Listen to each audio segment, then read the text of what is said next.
it's Maya Carrington. Welcome to my trusty camper van.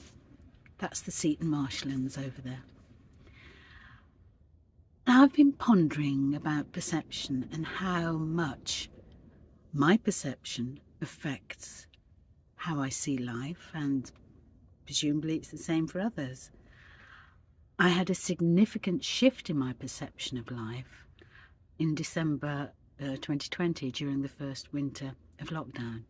At the time, I was living in a caravan and I hadn't got a clue what was going on in my life. Everything had shifted.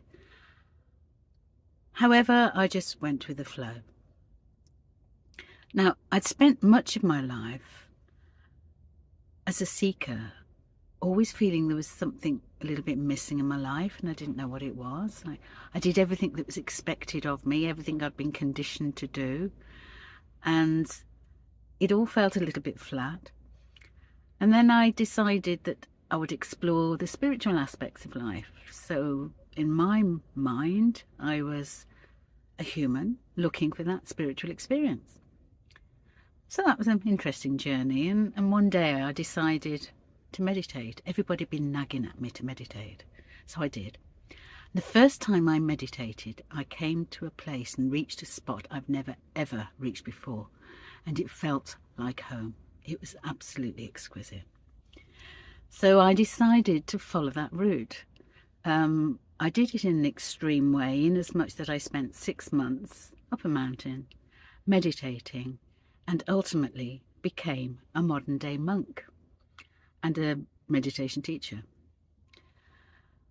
Now, believe it or not, that experience sent me so far up my backside I couldn't actually function in this world in a way that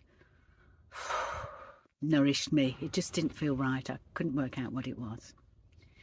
The one thing it did actually teach me was that I am not this body. I am the soul, the fire, consciousness, spirit, whatever you want to call it, but I am part of that which animates this body. So my body is simply a tool. Now, I only really appreciated that when I had my aha in the December. I was on a Zoom call with my spiritual teacher and other teachers, and we were meditating together, and he asked us to put some of our attention and awareness on the other side of the moon.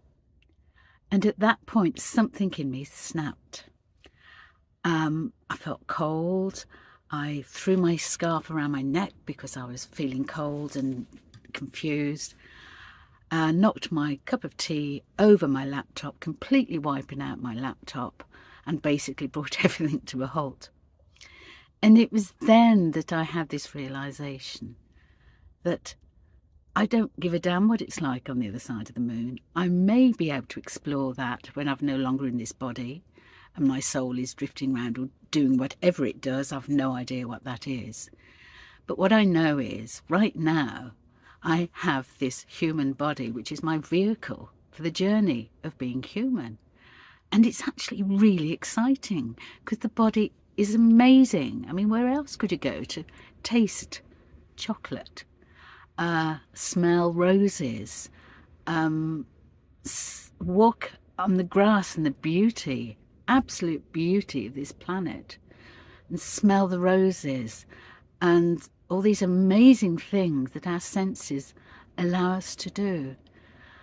And I suppose I appreciate it all the more now. I don't take it for granted. I see life through the eyes of this soul who's got this wonderful vehicle that does amazing things. And it gives me a huge sense of appreciation and gratitude. And I suppose I'm sharing this with you. Maybe you'd like to try it on. Just imagine that you are a soul and this body is just your vehicle, and see how it changes your perception of life. I hope I'm not preaching to you. I'm simply sharing my experience. And if you want to know any more, just get in touch. Okay, thank you very much indeed. All the best. Bye-bye.